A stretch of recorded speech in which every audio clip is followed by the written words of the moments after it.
Good evening, I'm Amna Nawaz. And I'm Geoff Bennett. On the NewsHour tonight, the UN Security Council for the first time endorses a ceasefire in Gaza as the U.S. continues its push for a deal after a bloody weekend hostage rescue by Israeli forces. Former President Donald Trump meets with a probation officer as jury deliberations begin in the trial of Hunter Biden.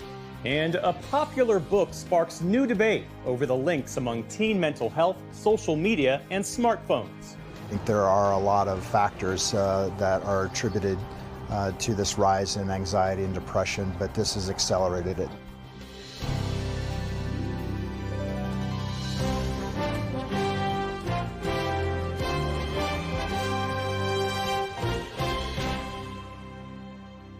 Major funding for the PBS NewsHour has been provided by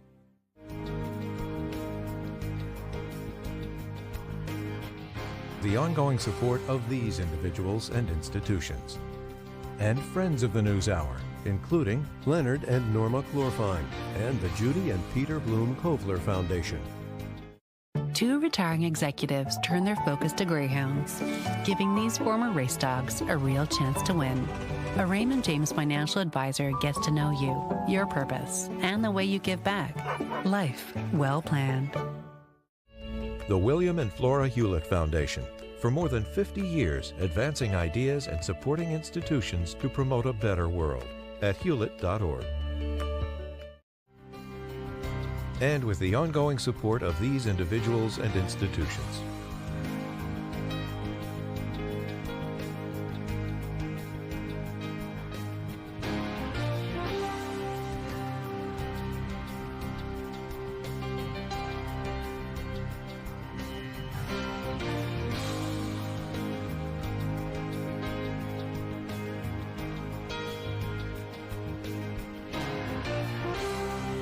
This program was made possible by the Corporation for Public Broadcasting and by contributions to your PBS station from viewers like you.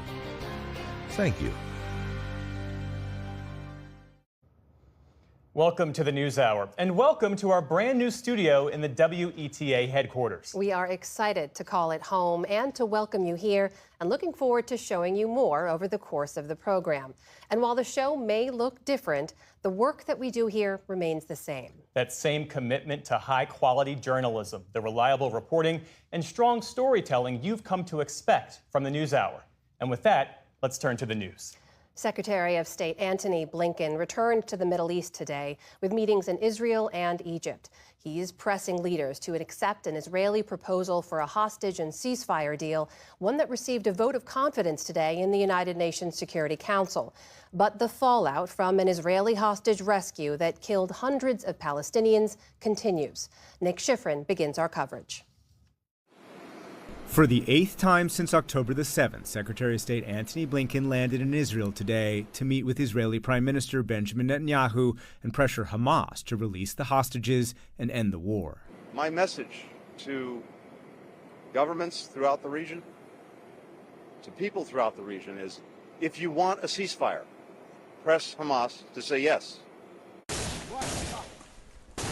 On Saturday, Israel took matters into its own hands and today released this new video.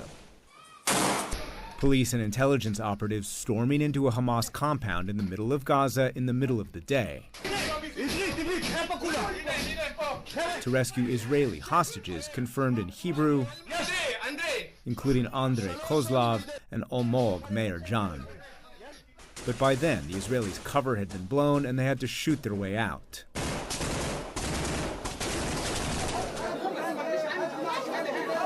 Leading to this scene in the nearby Al-Aqsa hospital. Hamas says more than 270 people died, but it did not distinguish between civilians and militants. Residents rushed away from the gunfight, dragging their children, including those with 4 legs, angry not just at Israel, but at fellow Arabs. People in the Arab world are eating our olives and olive oil, and our children are dying in the streets. The world sold us out. My kids died in the streets. God is sufficient for me. But in Israel, reunions 246 days later. Noah Argamani back in the arms of her father. A kiss for Almog Meir Jan. Thank you for bringing my son to me, to us. Today, the Pentagon denied what it called widespread disinformation and said Israel did not use humanitarian aid trucks or the beach area that receives humanitarian aid over the U.S. military-built pier.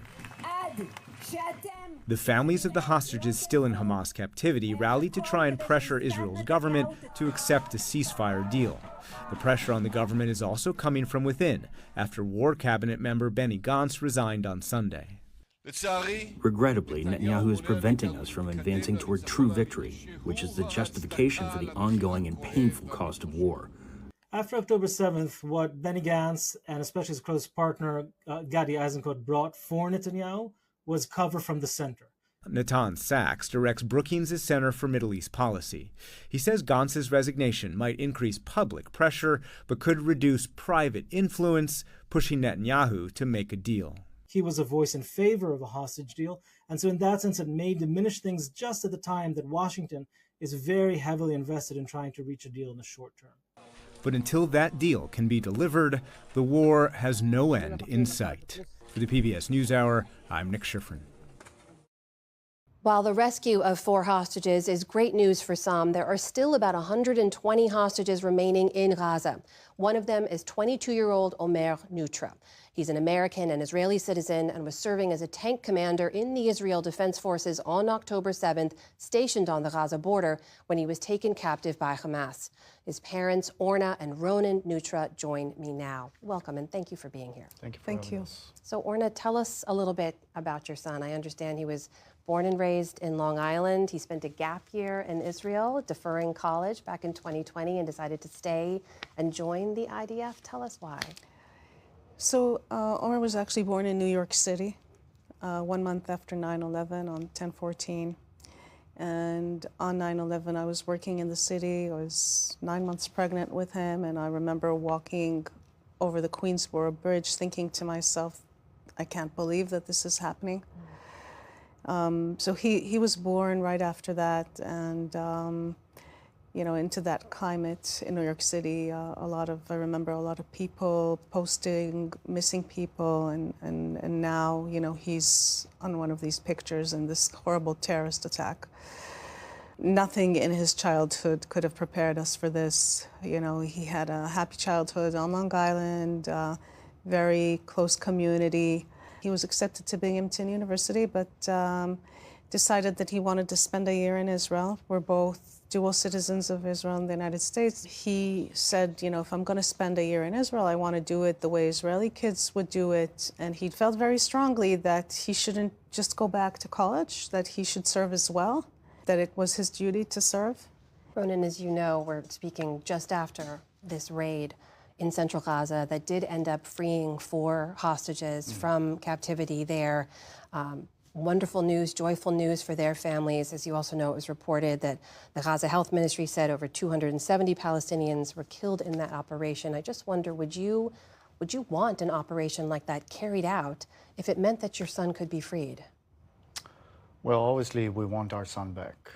And any way that can get him healthy back, we'll take it.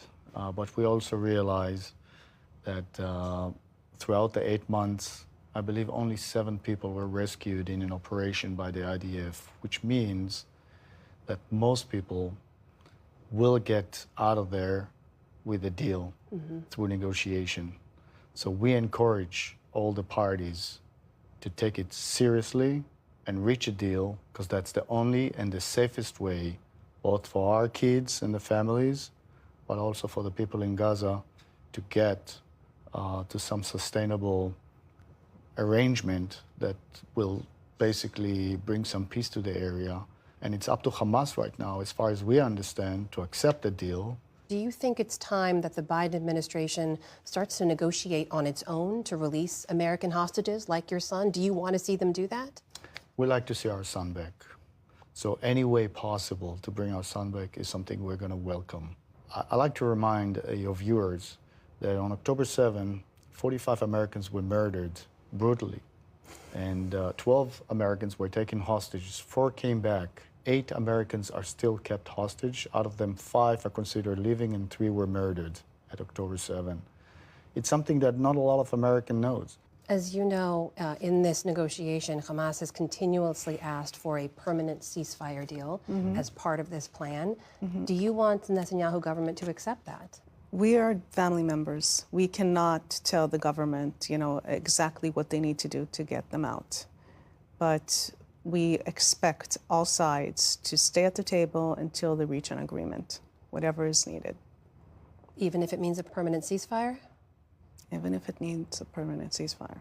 As you know, we just marked 8 months of this war since that October 7th attack. I know you have measured those months in days that you wear every day across your chest, 248. I just wonder if you can help us understand what the last 8 months have been like for you, watching all of this unfold, knowing the dozens and dozens, over 1,100 Israelis that were killed on that day, seeing the tens of thousands of Palestinians that have been killed since, and you just wanting your son home. What's that been like for you? It's been a crazy roller coaster. You mentioned before that the administration may be negotiating on behalf of the 8 Americans. We woke up this morning to a phone bombarded with messages. Is this true? What's happening? Is Omer coming home? It's hard not to get excited by every proposition of a deal that may be happening, but then again, we've seen these deals collapse just as quickly as they surface, and it's been very difficult. And for us specifically, we don't have proof of life from Omer beyond the initial attack and video footage that Hamas themselves put out on that day showing that he was taken. And he was alive when he was taken. So for us, it's been excruciating, just the uncertainty and the worry and the concern, it's been very difficult. We wake up every morning and we are asking ourselves, what are we doing today to try and promote a return of the hostages and our son included? So the only way we're dealing with this is through activism and not through emotions. We're pushing our emotions away. It's very long, and it's like Orna said, it's a lot of up and downs and a roller coaster, and we're just focusing on telling Omer's story, making sure people don't forget. Our life has completely changed. We have not worked since October 7th. We're stuck with our last conversation with our son. I still have him in my head, anticipating a quiet weekend. That was the last conversation. That's the last conversation, the evening before. We spoke with him in the afternoon in New York, which was nighttime in Israel. And just as we were about to go to sleep, we're just checking our phones and we're seeing the barrage of missiles going on and ground attack on Israel. And we knew Omer is there, so we tried to call him, and fortunately no response. But we didn't sleep that night, trying to figure out what happened, calling anybody we could, and trying to figure out what happened to his tank. And we still find it hard to believe. It's like a surreal situation that we're in. And we try to keep up hope. We don't let our mind go anywhere, that's too negative, because otherwise we can't function. Hope is mandatory. Ronan and Orna Nutra, I can't thank you enough for being here, for sharing Omer's story with us, and we hope he's back with you soon. Thank you. Thank you for being here. Thank you.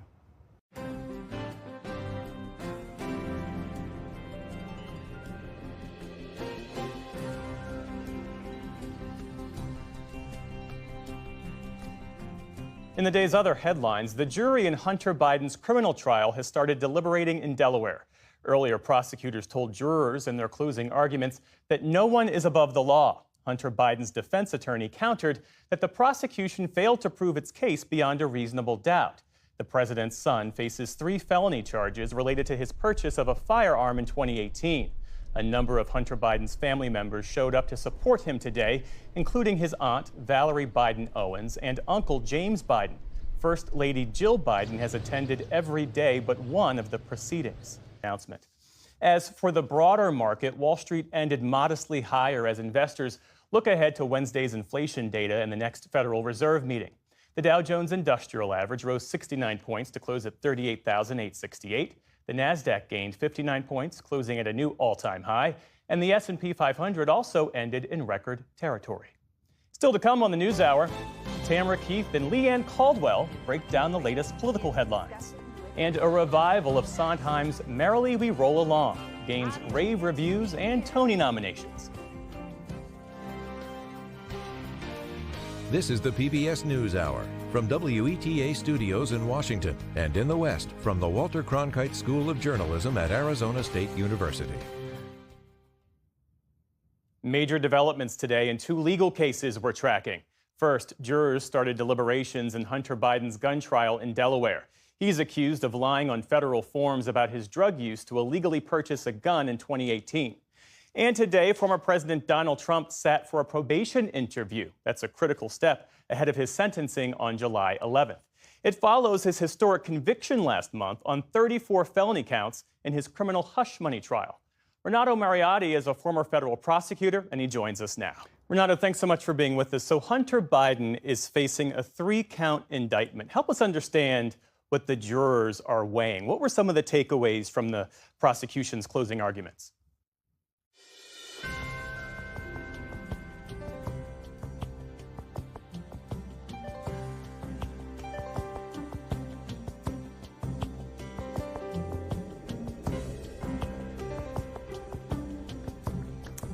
The two leading presidential candidates continue to highlight the stark differences between them in key policy issues.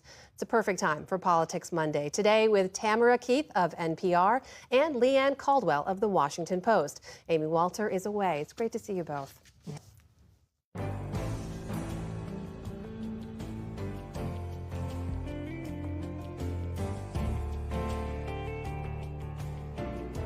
A number of states are moving to regulate social media use among children and teens.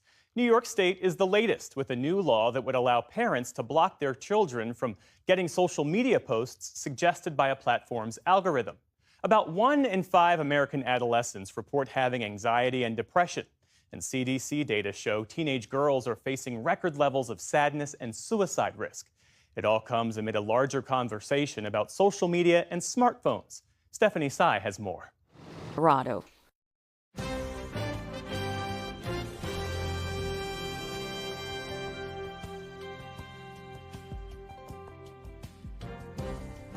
When Stephen Sondheim died in 2021, he was remembered as one of musical theater's all-time greats, creator of masterpieces like Sweeney Todd and A Little Night Music.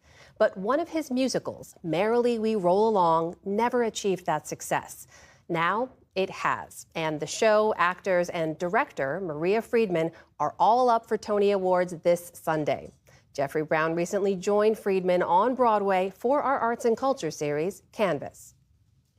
How did you get to be here? It's a musical about making friends and making art. How did you get to be here? And how life can go very wrong. Maria Friedman has spent much of the past 12 years trying to make it right. Is obsession the right word? Passion. Passion. Passion and a deep love for the material and the man who wrote it. Who says lonely at the top?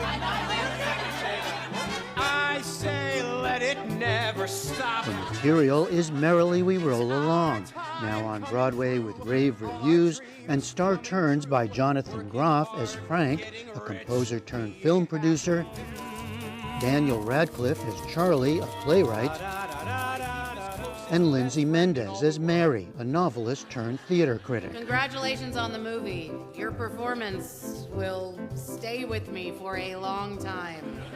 The man who wrote its music and lyrics, theater legend Stephen Sondheim, working with a story by George Firth. But Merrily has long been seen as Sondheim's major flop.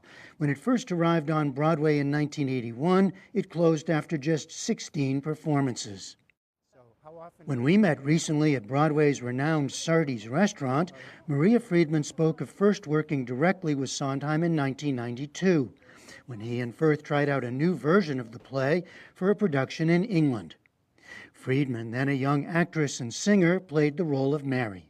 Being in a room with Stephen Sondheim and George Firth, rewriting a piece, new songs, new dialogue every day, and Stephen, everybody knows Stephen Sondheim, when you're working with him, is completely exacting. When you're working with him as an actor, you know, he just drills into your psychology and expects the world from you. How does he do that? I mean, what is it like? Lots of questions, asking you about, you know, why would you be singing this, and how, you know, he would offer you the internal dialogue that you need in order to sing the actual material.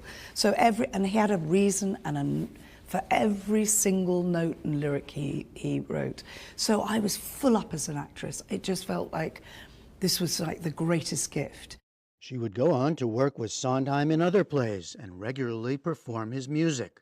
When he died at age 91, they'd been friends for decades. In 2010, Sondheim spoke to us of the intensity of his approach to writing lyrics put forth in his book, Finishing the Hat. If you think of a lyric as a little one-act play, then each line is a scene.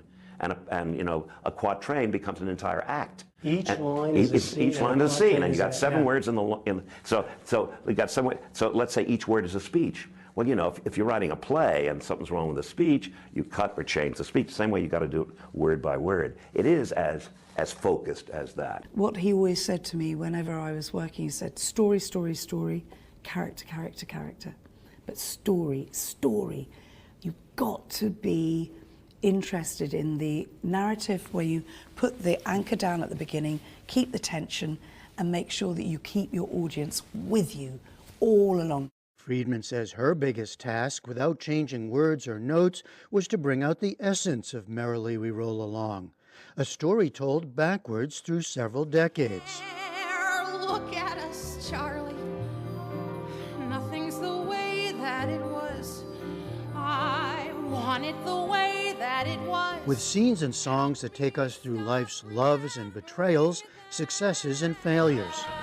Back to the first moments of friendship and sense of possibility. Very near.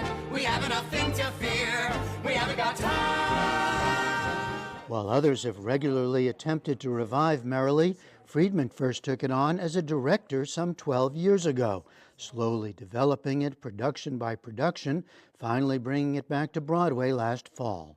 My job is to get the authors, Stephen's words and music and George's text, the story, the characters, out to the audience in the most direct way. Did you see yourself as kind of giving this a deserved new life, or well, every time you do anything, you want to give it a deserved life. Whether it's, I never saw myself as saying, like, you know, I'm going to run to victory with this thing. You're not resurrecting the... No, I never, no, that would be really arrogant of me. No, what I did is I had a point of view, and I think you need a point of view as a director. And I didn't know that point of view was not something that everybody's seen. I was very lucky. I had never seen a production. I'd been in one, really? But I'd never seen a production of Merrily We Roll Along. So it's a clean sheet for me. In fact, Sondheim had seen Friedman's vision of the play in an earlier production, and Friedman says was thrilled it would come to Broadway. Soon after the announcement, however, he died. It must be bittersweet that he wasn't alive to see this success on Broadway. Yeah. He meant, and I didn't have a dad, and he took that role for me. Anyway, sorry. That's why I don't talk about it. It's our time, breathe it in. There's a wonderful line in the piece where he, as a young man standing on a rooftop looking at the universe, and he says to these 2 frightened friends, he says, you know, we can have everything. Look at the possibilities. Years from now, we'll remember and we'll come back. I know it's a wonderful bubble of fantasy, but he changed my world with music and words. And I know that if he saw the commercial success that he is having, his foundation is now having, thank you very much, for this money will be going, a lot of it will be going to future composers. he would take me out for a very big drink. Now Maria Friedman and her cast, and through them Stephen Sondheim and George Firth, may well find themselves having a very big night at the Tony Awards on Sunday. For the PBS NewsHour, I'm Jeffrey Brown on Broadway. Before we go, we want to take a moment to thank all of the people, the NewsHour staff, WETA engineers, and outside designers and companies that help make this new studio possible. What you're seeing right now, this is a brief time-lapse video showing the construction of the studio, which took nearly 4 years, from planning to construction of a new wing at our WETA headquarters and build-out of the new studio. We hope it serves both us and you well into the future. And we hope that you will join us again back here tomorrow night for a look at an effort underway in North Dakota to block people over the age of 80 from representing the state in Congress. And that is the NewsHour for tonight. I'm Amna Nawaz. And I'm Geoff Bennett. For all of us here at the PBS NewsHour, thanks for spending part of your evening with us. Have a good night. Major funding for the PBS NewsHour has been provided by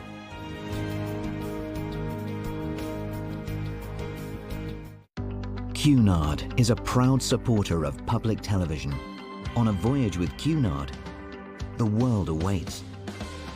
A world of flavor, diverse destinations, and immersive experiences. A world of leisure and British style. All with Cunard's White Star service.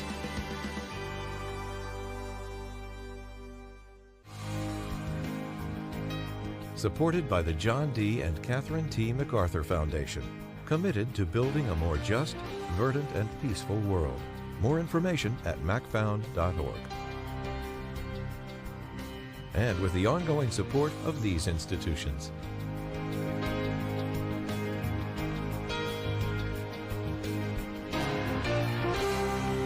This program was made possible by the Corporation for Public Broadcasting and by contributions to your PBS station from viewers like you.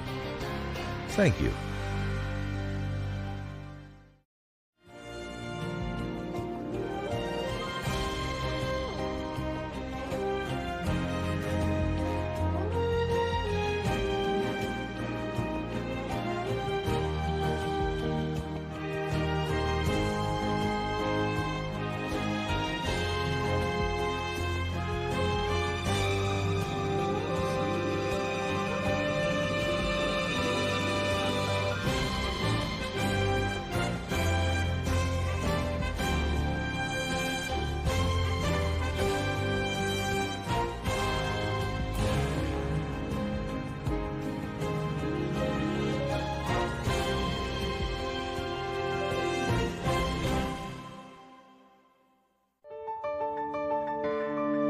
You're watching PBS.